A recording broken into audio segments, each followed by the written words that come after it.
What's up, everyone? Today's class is overcoming text neck. We're going to be working on that forward head position, really that idea of being stuck forward and looking down as if we were looking at our cell phone, as if we were typing at a desk, whatever it might be. But that neck position is something that bothers many of us, and that's what we're training today.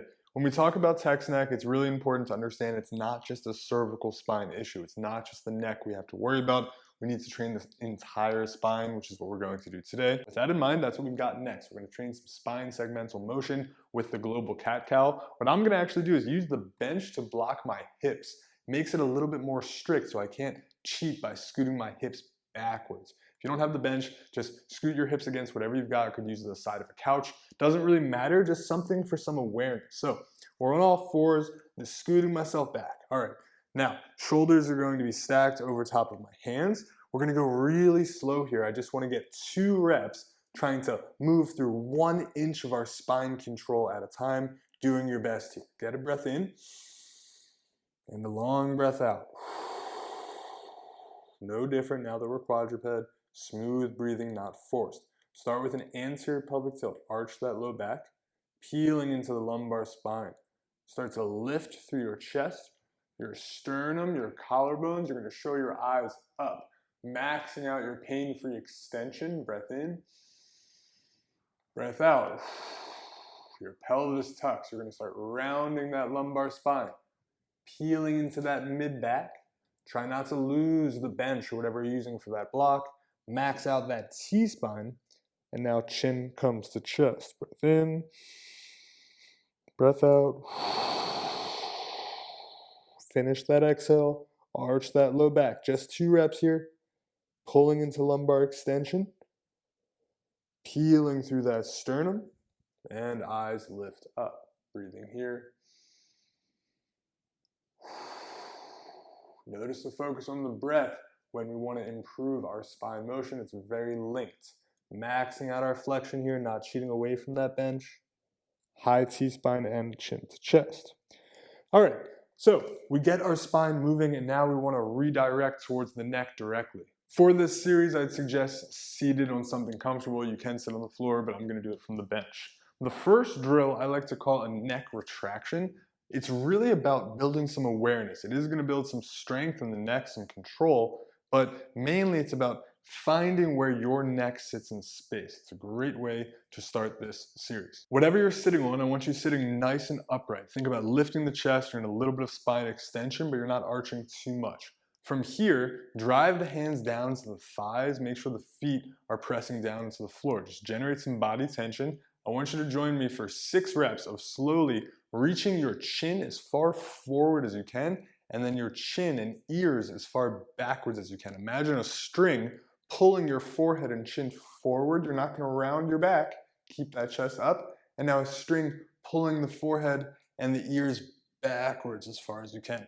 Again, not moving through the spine at all. It's just that neck moving, just the cervical spine. Rep 2 here.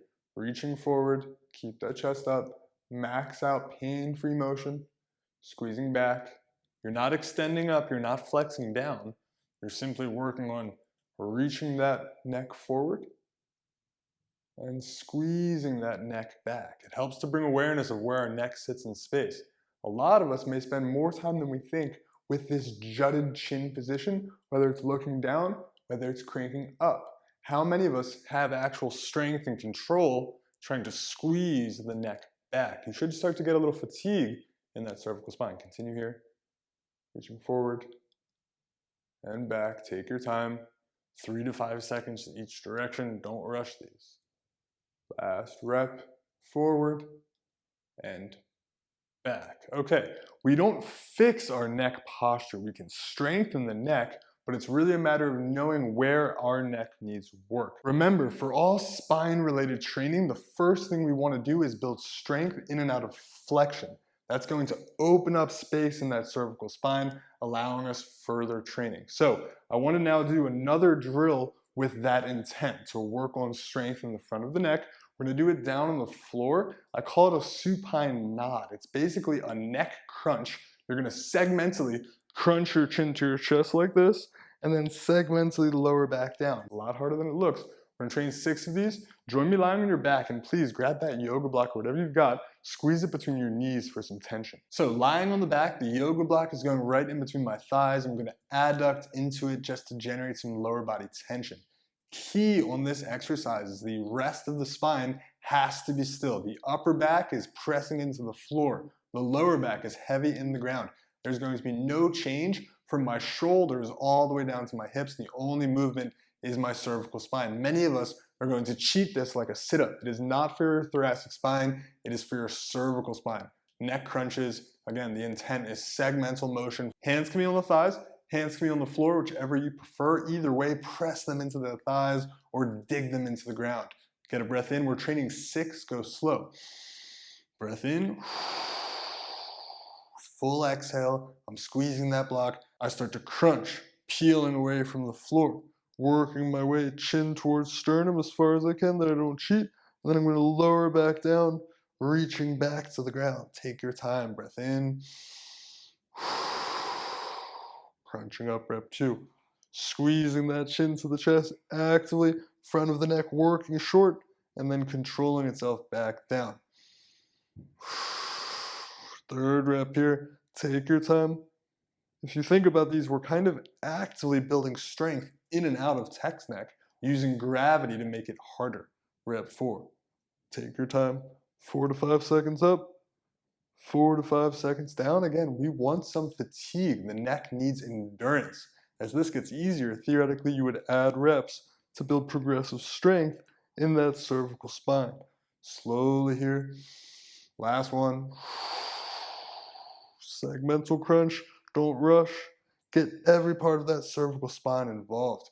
All right, I don't know about you, but my neck is pretty fatigued. I really feel the back of the neck, the front of the neck. It's feeling pretty good. Now what I want to do, one last drill for the cervical spine. We haven't trained any global neck cars yet, so I want to come back into that quadruped position and train some higher tension neck cars. If you'd like, you can keep the yoga block in between the thighs for some added tension. Quadruped neck cars are tough. Let's get 4 of these, but please go slow. Remember, it's about flexion first and then extension. Rotation and lateral bending are not the primary focus today, so don't crank them.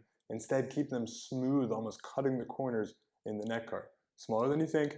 Find what you think is neutral spine. Long thoracic spine, long lumbar spine. Some good squeeze on those yoga blocks. Shoulders are directly over your hands. We're going to start with neck flexion, squeezing that chin down to the chest. Turning right, scraping past the collarbone, dropping the right ear down. Start to look up to the sky, extending. No pinching in the back is okay. Turn left, laterally bend left. Round through, chin to chest, nothing changes. Flexion, rotates right. Side bends right, extends up, go slow, nothing else moving. Turn left, drop, round. Every rep should look the same, maybe a little bigger each rep. Challenge your range of motion, rotation from flexion, side bending, find that stretch on the left. Start to extend. Turning away, dropping that ear, round through, finish in flexion. Let's reverse. Again, keep some tension throughout the hands, throughout the legs. This time we're going to flex, rotate left, side bend to our left, feel that stretch right, start to extend. Lift that chin, turn over that right shoulder, then drop the ear. Never push through any pinching, can always limit the range. Flex, drag that chin across the collarbones. Turn, dip the ear down, extending up. Try not to move through that thoracic spine. You're not arching through that mid-back. Turning, rounding. These are tough. Take your time. Rotate, laterally bend, extend. Rotate, laterally bend, and flex. We've got one more.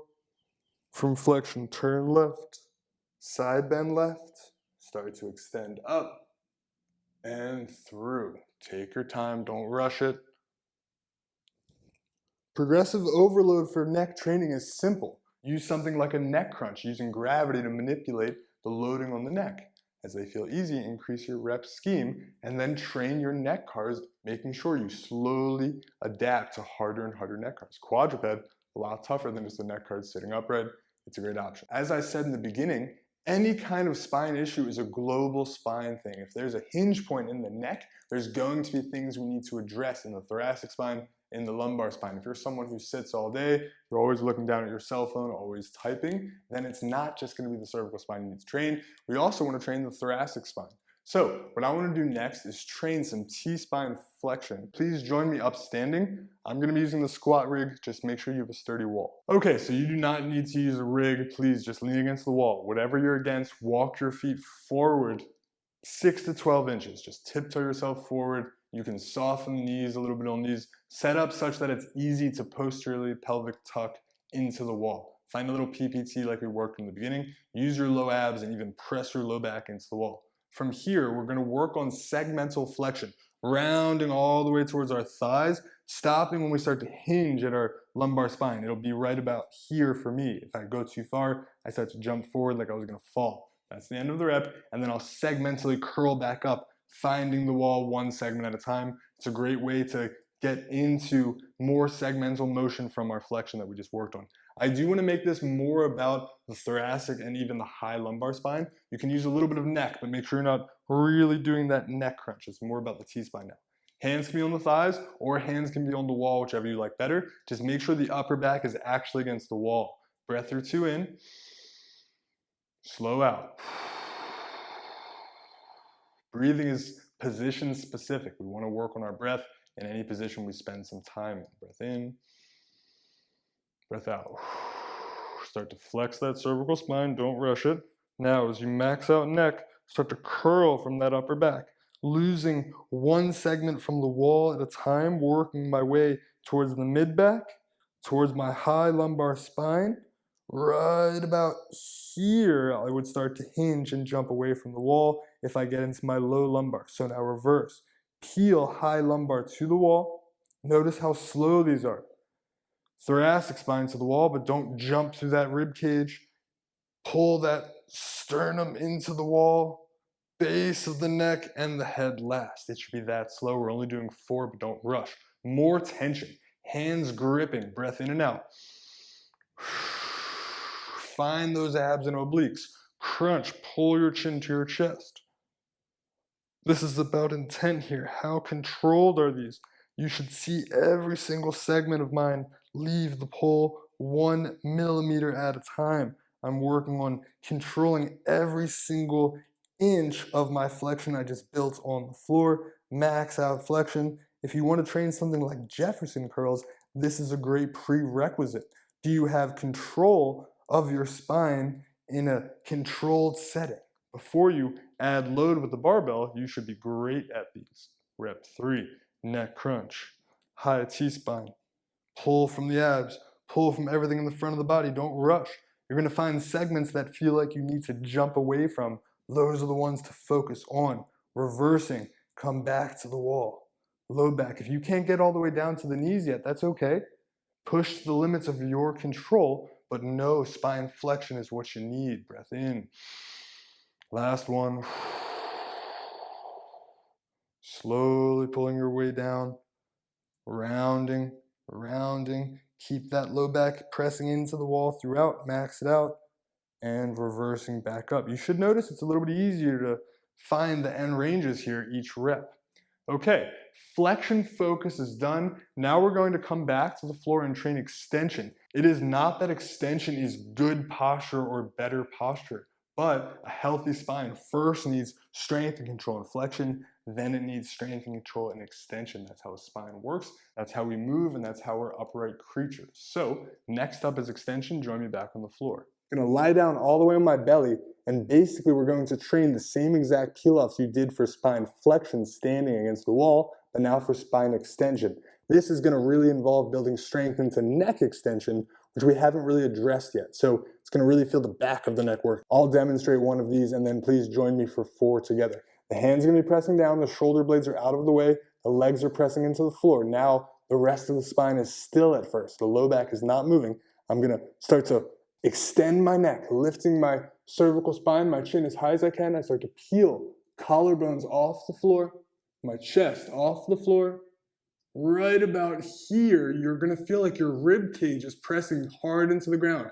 Don't go too high and hinge and start lifting your feet. That's the end of the rep. It's really about the neck and the high thoracic spine. Reverse. Back to my chest, back to my sternum, and then slowly my chin will reset to the floor. That's one. Let's join me. 4 reps. Reverse. Extending the neck. Extending that high thoracic spine. Everything else is still. Mid-thoracic spine, working right about there. Don't jump into those ribs. Reverse back down. Find the chest. These are hard.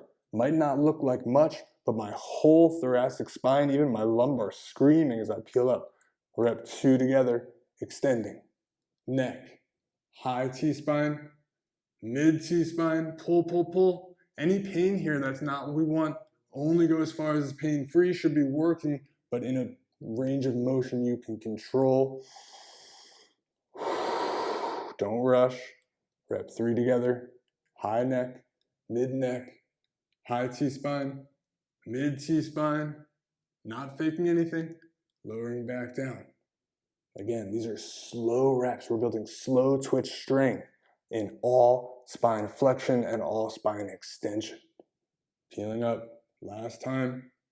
Don't force it. Control the way back down.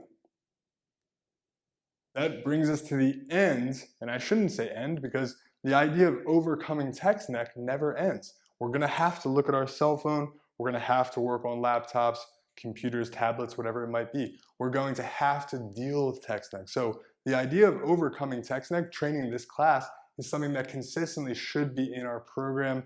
I hope you enjoyed class. It is definitely one you will want to revisit. You could add reps and sets to get more progressive overload for that neck and spine strength. Hope you enjoyed it. Drop me some feedback.